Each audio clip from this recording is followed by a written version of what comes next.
Good morning student. मैं yes के मौर्य आप लोग को अपने वीडियो लेक्चर में स्वागत करता हूं। स्टूडेंट, आज का टॉपिक है आव्यूह मैट्रिक्स। तो सबसे पहले हमको यह जानना अति आवश्यक है कि आव्यूह का प्रयोग कहाँ होता है। अगर देखा जाए तो वर्तमान समय में इंजीनियरिंग तथा विज्ञान की विभिन्न शाखाओं में ये बहुत व्यापक रूप से प्रयोग किया जाता है। जैसे अगर हम बात करें समाजशास्त्र, अर्थशास्त्र और जनरली मैथ में तो हम लोग पढ़ ही रहे हैं, इन सब में व्यापक रूप से प्रयोग किया जाता है। तो इस आव्यूह में हम इनकी संक्रियाओं और इनके बीजगणित, योगफल, गुणनफल, इन सब के विषय में पढ़ेंगे। तो सबसे पहले हमको यह जानना अति आवश्यक है कि आव्यूह कहते किसे हैं, आव्यूह किससे रिप्रेजेंट किया जाता है, या आव्यूह की कोट क्या होती है। तो इसके लिए सबसे पहले हम देखेंगे आव्यूह की परिभाषा। अगर परिभाषा देखा जाए तो इसमें लिखा है संख्याओं वास्तविक अथवा काल्पनिक।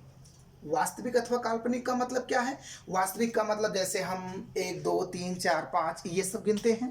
काल्पनिक का मतलब जिनको हम संख्या रेखा पर प्रदर्शित ना कर सकते हैं। जैसे आई वाला टर्म कहने का मतलब 2i, 3i and so on, ये सब काल्पनिक संख्याओं के अंतर्गत लिए जाते हैं। संख्याओं वास्तविक अथवा काल्पनिक अथवा फलनों की आयताकार सारणी को आव्यूह कहते हैं। उक्त संख्याओं अथवा फलनों को संगत आव्यूह के अवयव अर्थात एलिमेंट्स कहते हैं। तो ये तो परिभाषा हो गई कि एक आयताकार सारणी होती है जिसमें कुछ अवयव होते हैं। अवयव का मतलब कोई संख्या हो सकती है, कोई फलन हो सकता है, या कोई काल्पनिक संख्या हो सकती है। इस प्रकार से पुनः अगर देखा जाए आव्यूह का निरूपण, रिप्रेजेंटेशन ऑफ मैट्रिक्स, तो इसमें हम प्राप्त कर पाएंगे किसी आव्यूह को प्रायः अंग्रेजी वर्णमाला के बड़े अक्षरों ABCD आदि द्वारा तथा इनके संगत अवयवों को छोटे अक्षरों ABCD या A11, A12, A13 आदि द्वारा निरूपित किया जाता है। स्टूडेंट, यहाँ हो सकता है आपको कुछ समझने में दिक्कत हो। A11, A12, A13, तो आगे चलने के बाद ये स्पष्ट हो जाएगा। जब हम लोग यहाँ आव्यूह की कोट या क्रम पढ़ेंगे तो वहाँ से स्पष्ट हो जाएगा कि ये क्यों लिखा गया है। जनरली इतना जानते रहिए कि A11 का मतलब होता है पहला। ये जो पहला वन है वो रिप्रेजेंट करता है पंक्ति को, और जो दूसरा वन है ये रिप्रेजेंट करता है स्तंभ को। तो पंक्ति और स्तंभ अभी इसमें हम लोग देखेंगे तो स्पष्ट हो जाएगा। इसके बाद अगर हम एक एग्जाम्पल लें आव्यूह का, तो एग्जाम्पल में ये हो सकता है जैसे A equal to square bracket. आव्यूह को जनरली स्क्वायर ब्रैकेट में ही लिखते हैं। ABCDEFGHI ये इसके अवयव हैं और यह आव्यूह का निरूपण है। तो जनरली आव्यूह को हम अंग्रेजी वर्णमाला के बड़े अक्षरों कैपिटल लेटर में तथा उसके अवयव को हम छोटे अक्षर में डिफाइन करते हैं। अगर हम बात करें कि अवयव किसे कहते हैं, डेफिनेशन अवयव किसे कहते हैं, तो अगर हम अवयव की बात करें तो ऐसे कह सकते हैं कि अवयव जिस संख्या, पद या फलन से मिलकर बनता है उसे हम आव्यूह के अवयव कहते हैं। या इसी को हम दूसरे प्रकार से भी लिख सकते हैं A11, A12, A13, A21, A22, A23, A31, A32, A33। तो इस प्रकार से A11 अगर हम बात करें A11 की तो ये स्पष्ट होगा यहाँ पंक्ति एवं स्तंभ पढ़ने के बाद। चलिए देखते हैं पंक्ति एवं स्तंभ, रो एंड कॉलम। पंक्ति को रो और स्तंभ को हम कॉलम कहते हैं। पंक्ति और स्तंभ का मतलब हम ऐसे समझ सकते हैं कि अगर कोई रेखा किसी ऐसे कह सकते हैं कि कोई क्षैतिज रेखा है तो उसे हम पंक्ति कहते हैं, और कोई ऊर्ध्वाधर रेखा है तो उसे हम स्तंभ कहते हैं। चलिए देखते हैं, आयु में उपस्थित अवयवों से बनी क्षैतिज रेखाओं को पंक्ति। अब आयु ये बना हुआ है हमारा, आयु में उपस्थित अवयवों से बनी क्षैतिज रेखाएं, ये है क्षैतिज रेखाएं।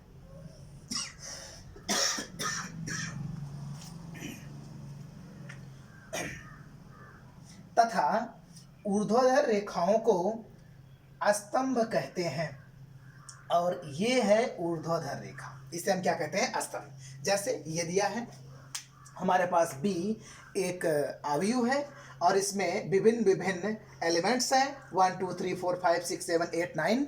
अब इसमें अगर देखा जाए तो ये जो पहला क्षैतिज रेखा है उसे हम कहते हैं पहली पंक्ति, क्योंकि पंक्ति को हम इंग्लिश में रो कहते हैं, इसलिए इसका रिप्रेजेंटेशन R1, R का मतलब रो, 1 का मतलब पहली या फर्स्ट कह सकते हैं आप।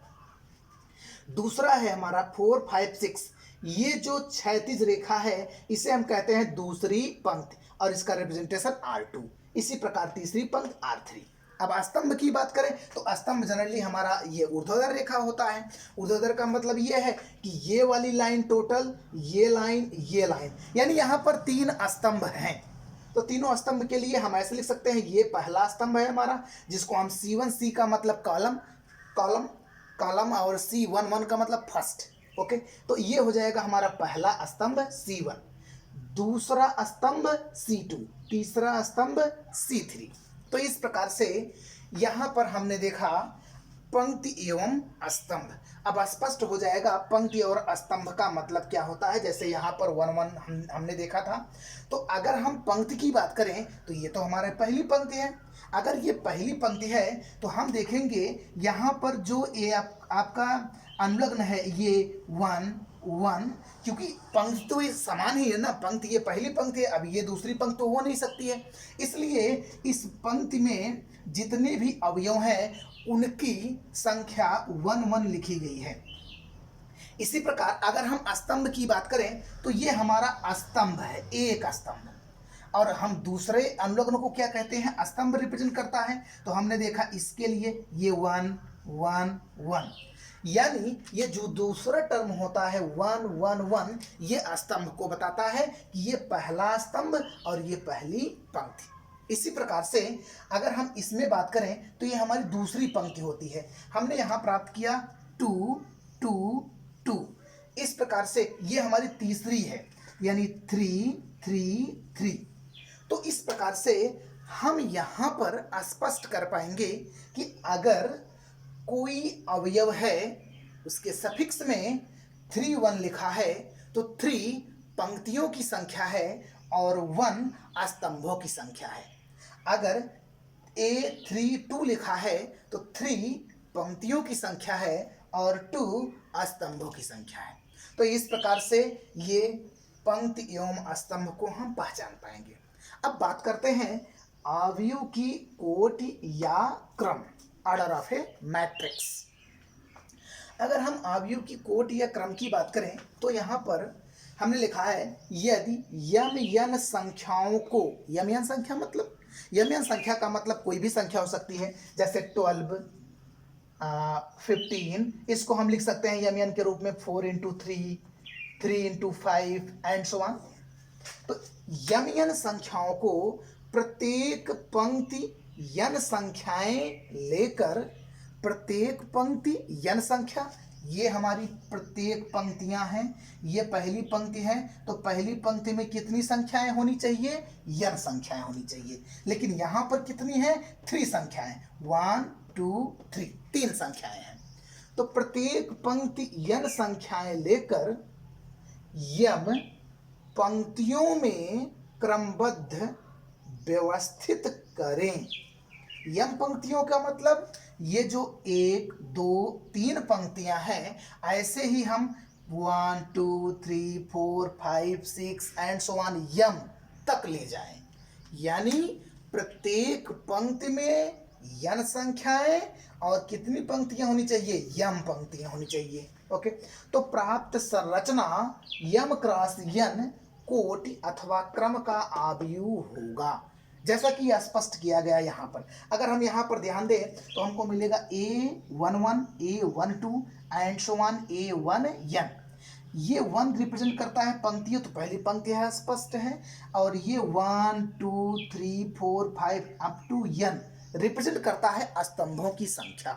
तो इसका मतलब ये है कि यहाँ पर n स्तंभ होने चाहिए, और कितने पंक्तियां ये रिप्रेजेंट करेगा कि m पंक्तियों में हमने लिखा है, तो 1 2 3 4 ऐसे ही m, तो m पंक्तियां हैं और n स्तंभ है। तो इनकी कोटि को हम कैसे लिखेंगे, पहले पंक्तियों की संख्या बाद में स्तंभों की संख्या, तो m क्रॉस n। या इसे हम शॉर्टकट में ऐसे भी लिख सकते हैं कि square bracket Aij m cross n। Ij जो यहाँ पर 1 1 1 2 1 n ये सब लिखा हुआ है, उसी के स्थान पे Ij लिखा हुआ है। तो Ij का मतलब क्या है, जहाँ I 1 और यम तक हो सकता है, यानी I का मान 1 से लेकर यम तक हो सकता है। जैसे हमने देखा I, ये पहला वाला I है आपका, पहला वाला I, तो हमने देखा 1 2 3 4 अप टू यम, तो 1 से स्टार्ट हुआ है यम तक गया है, इसीलिए हमने लिखा है I को कि 1 से स्टार्ट होगा, यानी 1 के बराबर और 1 से बड़ा होगा, परंतु यम से छोटा और यम के बराबर होगा। इसी प्रकार दूसरा वाला जो टर्म है वो जे वाला टर्म है, तो जे के लिए हमने क्या देखा है कि जे हमारा जो है वह 1 से बड़ा और बराबर तथा n से छोटा और बराबर है। तो जे का मतलब दूसरा वाला टर्म, ये 1 2 3 4 ऐसे आता जाएगा, लास्ट में कितना आएगा, n आएगा हर में। देखिए 1 2 n 1 2 3 n। तो इसका मतलब ये है कि जो जे हमारा है, यानी जो सेकंड टर्म है, वो 1 से लेकर n तक है, इसलिए हमने लिखा ये। परंतु ये I और J आपके नेचुरल नंबर यानी प्राकृतिक संख्या में बिलोंग करने चाहिए। प्राकृतिक संख्या का मतलब आप समझ रहे होंगे, जैसे ये काउंटिंग नंबर्स जो 1 2 3 4 5 up to and so on, ये जो होते हैं वो सब प्राकृतिक संख्याएं कहलाते हैं। ओके, प्राकृतिक संख्याओं के समुच्चय को हम कैपिटल एन से रिप्रेजेंट करते हैं। तो ये इस प्रकार से आव्यूह की कोट हो गई। अगर हम आव्यूह की कोट या आव्यूह लिखने का एक एग्जाम्पल देखें तो ऐसे समझ सकते हैं। चलिए